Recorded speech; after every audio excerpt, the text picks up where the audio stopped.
বউ পাইয়া সুন্দর স্ত্রী পেয়ে মায়ের কথা ভুলে যেও না। অনেক সাহেব আছে মায়ের কথা ভুলে যায়, স্ত্রীর কথা অনুযায়ী মায়ের উপর অত্যাচার করে, এরকমও বহুত আছে।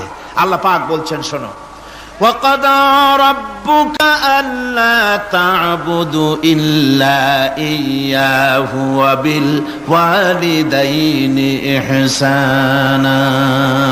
তোমার প্রভুর পক্ষ থেকে ফয়সালা হয়েছে, চূড়ান্ত সিদ্ধান্ত হয়ে গিয়েছে, আমি আল্লাহর ইবাদতের পর তোমার মা বাপের ইহসান করবে, খেদমত করবে, তাদের জন্য উপকার করবে, তাদেরকে ভালোবাসবে। আল্লাহ রাব্বুল আলামিন বলেন মা বাবার সঙ্গে কেমনে কথা বলবে, তাদের সাথে কিভাবে আচরণ করবে, আল্লাহ তাও শিখিয়ে দিয়েছেন।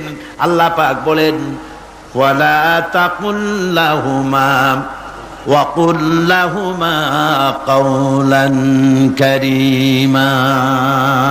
মা বাবার সাথে সম্মানজনক কথা বলো।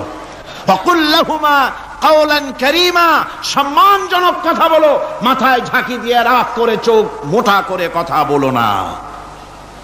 তুমি সন্তান, তোমার জন্য সবচাইতে বড় পীর তোমার আব্বা, তোমার আম্মা, ঠিক কিনা কন?